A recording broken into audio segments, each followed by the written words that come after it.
Meravella, meravella. Sí? Bueno, jo t'he vist molt bé. Però em sembla que hi ha un alter ego que ha dit no sé què d'apretar i de fer-ho entre nosaltres. Vull dir que a mi ja em toca apretar i a tu em sembla que et toca anar-te retirant a poc, no? Em sembla molt bé. Amb vosaltres, el Marc Buixaderes.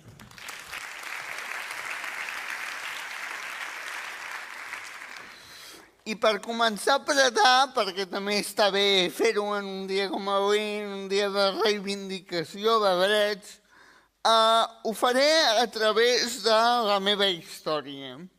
La meva història comença quan jo tenia 3 anys, la primera vegada que vaig pujar en un escenari. Evidentment vaig pujar pes.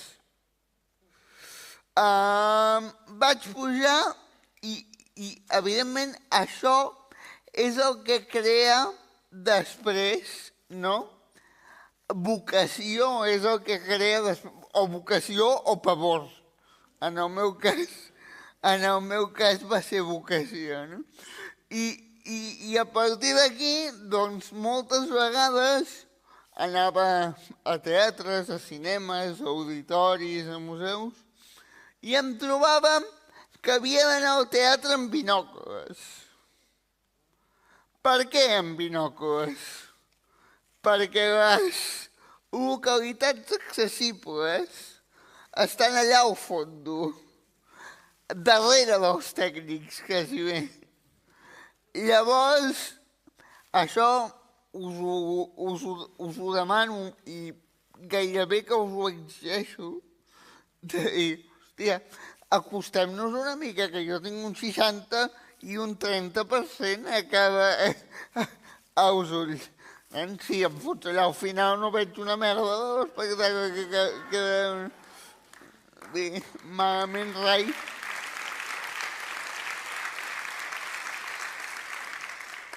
Bé, per continuar, jo vaig tenir la gran sort de fer un espectacle que es deia Mare de Sucre, que parlava de drets sexuals i reproductius, però ara això no ve al cas.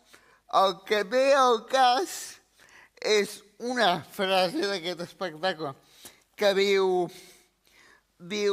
no som persones vulnerables, diu som persones excloses del tot, el problema ve quan et vols incloure, no? I crec que aquesta és la frase. Quan et vols incloure, quan vols trepitjar aquest escenari, quan vols trepitjar d'altres escenaris, quan vols anar a camerinos, quan vols pujar, quan vols... Hòstia, no podem, i ho hem de dir ben clar, no es pot. No estem preparats encara i això sí que ho hem de reivindicar. Tenim un codi d'accessibilitat, oiga, fem-ho servir, no? Fem-ho servir. Més que res que ens ha costat 10 anys aconseguir-ho, ja que l'hem aconseguit fem-ho servir. No?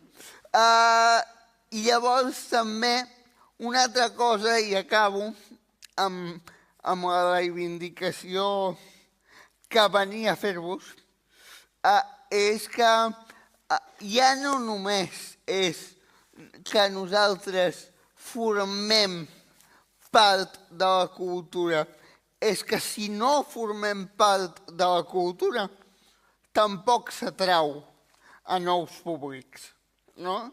Jo, ara que estic més o menys dintre de la cultura, he sentit a molts programadors, és que no tenim públic, és que la gent jove no va al teatre, és que no sé què, no sé quantos, és que cap aquí, cap allà. D'acord, no tenim públic, però estem deixant un públic al marge. Estem deixant un públic al marge i és una pena, perquè el públic que està al marge no vol estar al marge. Llavors, jo el que us demano, des d'aquí i des d'aquesta oportunitat que m'han donat, és que es programin coses, i no és per dir res, però jo en tinc una, per dir res. Jo dono una idea, spasticity, ho deixo anar. Que es programin coses que siguin accessibles i que ens puguem, o sigui, que la gent es pugui sentir identificada, no? Perquè si sempre és la mateixa història, amb els mateixos actors i les mateixes dinàmiques, què estem fent aquí? Per tant, i acabo amb aquest missatge, el que necessitem és, fent un guinyo, no? Apropiar-nos de la cultura i agafar nosaltres les regnes d'aquest escenari, dels escenaris i de les institucions culturals. Moltes gràcies i res, seguim perquè hem de seguir.